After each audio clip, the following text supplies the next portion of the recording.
नमस्कार। स्त्री जाति का सम्मान होता रहना चाहिए और स्त्री जाति जो है, महिलाएँ जो हैं, वो देवी स्वरूप हैं। स्त्री के अनेक रूप हैं, माँ है, पत्नी है, प्रेमिका है, बहन है, बेटी है, देवी है। इस धरती पर हर इंसान को लाने वाली एक स्त्री है। स्त्री के जीवन में बड़े-बड़े संघर्ष हैं। शादी के बाद अपना घर छोड़ना, माता-पिता को छोड़ना, एक पराये पुरुष जिसको वो अच्छी तरीके से जानती भी नहीं है, उसके साथ घर गृहस्थी को बसाना।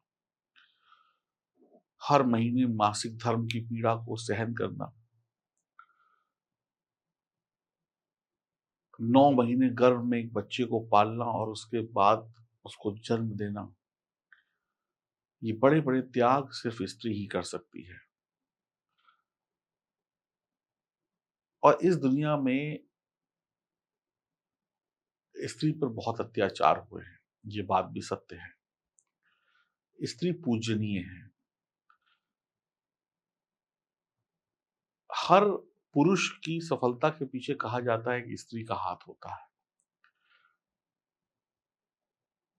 लेकिन फिर भी शास्त्रों ने स्त्रियों से संबंधित कुछ ऐसे नियम बनाए हैं, जिनका पालन उन्हें सदैव सर्वदा करना चाहिए।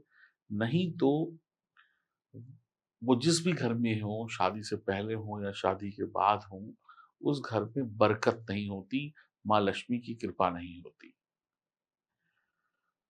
अगर घर की स्त्री ये काम करती हैं, तो माँ लक्ष्मी रूठ जाती हैं और जब माँ लक्ष्मी रूठ जाएँगी, तो धन की कमी होगी और जहाँ धन की कमी है, वहाँ पे निर्धनता है, दरिद्रता है और जहाँ दरिद्रता है, वहाँ पर परेशानियाँ हैं, दुःख हैं। आप सभी लोग चैनल को सब्सक्राइब कर लें, बेल आइकन के बटन को दबा दें, फेसबुक और इंस्टाग्राम पर हमें फॉलो करें। भारतीय ज्योतिष में स्त्रियों के लिए कुछ खास बातें बताई गई हैं। इन बातों को स्त्रियों को मानना चाहिए। सिर्फ स्त्रियों को नहीं, पुरुषों को भी मानना चाहिए, लेकिन खासकर स्त्रियों को तो मानना ही चाहिए।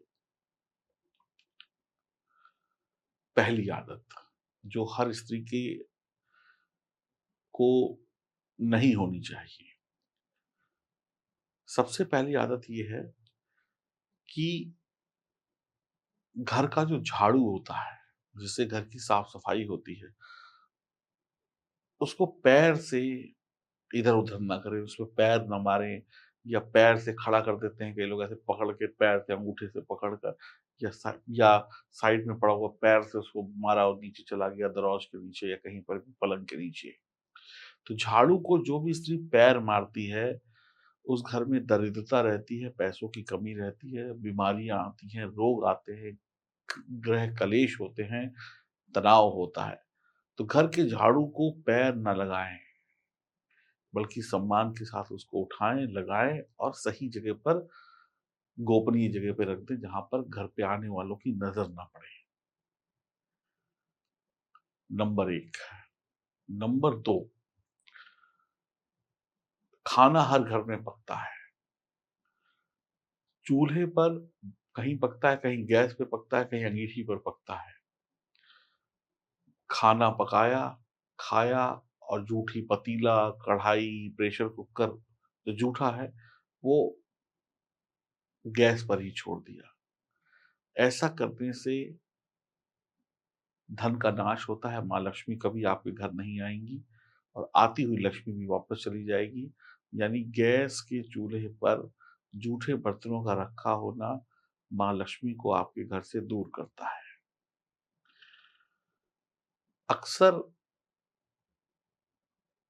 जब हम घर से बाहर जा रहे होते हैं, हमारे हाथ में लैपटॉप, बैग है, अपना चीज़ें होती हैं, तो हम क्या करते हैं, पैर को से दरवाजे को खोलते हैं। ऐसे पैर से फँसाया अंगूठे से और ऐसे खोल लिया।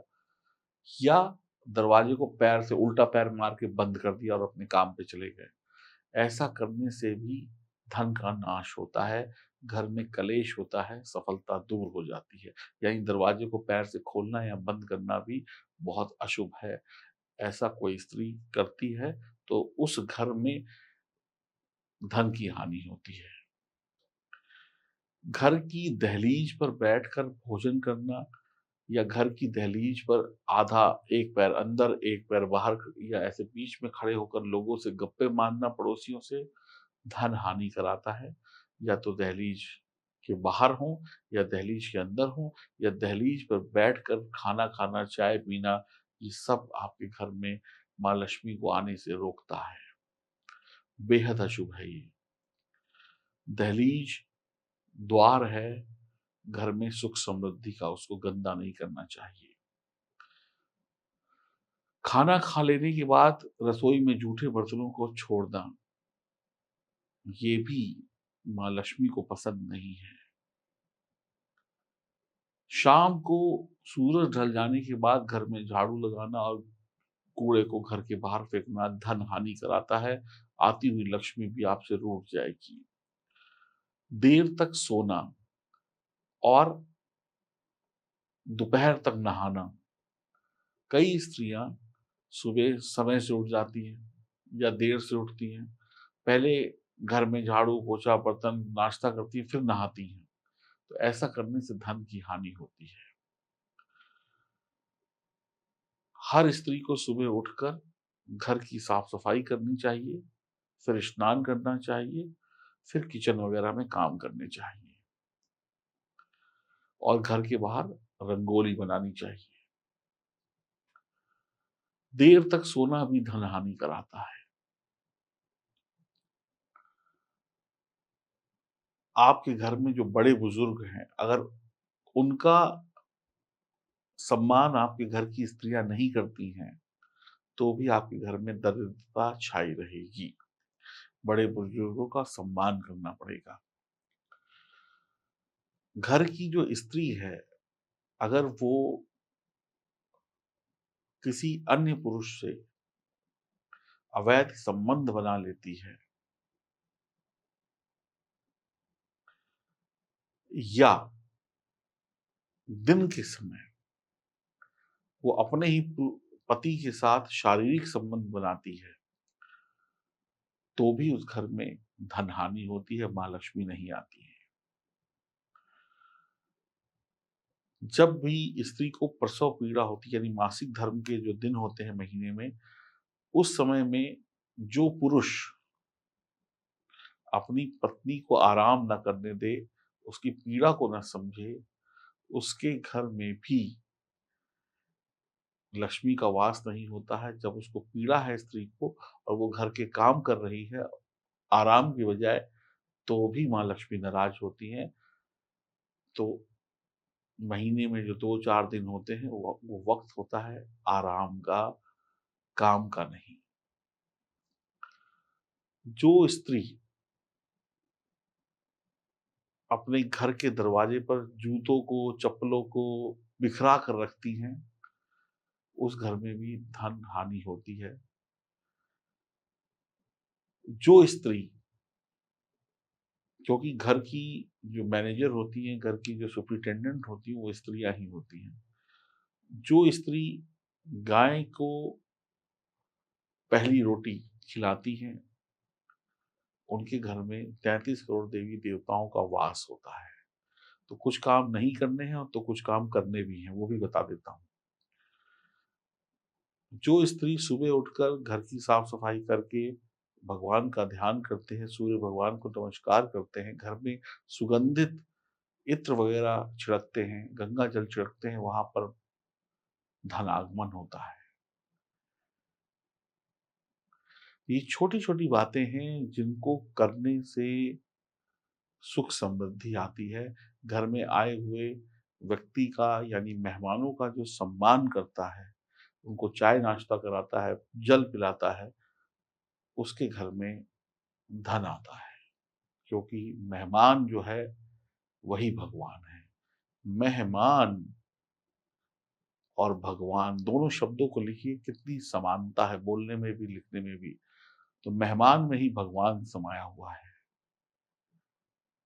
मेहमान का अनादर जो स्त्री करे, जो मेहमान के आने पर मुँह चिढ़ाए, जो स्त्री मेहमानों के लिए खाना न परोसे, उस स्त्री के घर में भी धन नहीं टिकता और लड़ाई झगड़े होते हैं। ऐसी रोचक बातें जानने के लिए अगर आप हमसे जुड़ना चाहते हैं, चैनल से जुड़ना चाहते हैं, तो अभी सब्सक्राइब कर लें, बेल आइकन के बटन को दबाएँ, फेसबुक और इंस्टाग्राम पर हमें फॉलो करें और छोटी-छोटी बातों से अपना भाग्य बदलें।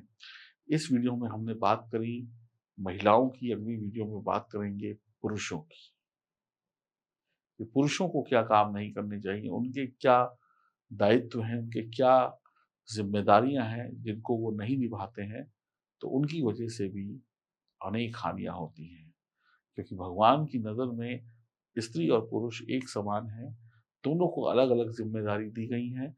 जब पति-पत्नी, महिला-पुरुष अपनी-अपनी ज़िम्मेदारियों को निभाते हैं, तो उस घर में संपन्नता आती है क्योंकि कहावत है और सच्चाई भी है, ताली एक हाथ से नहीं बजती है। नमस्कार।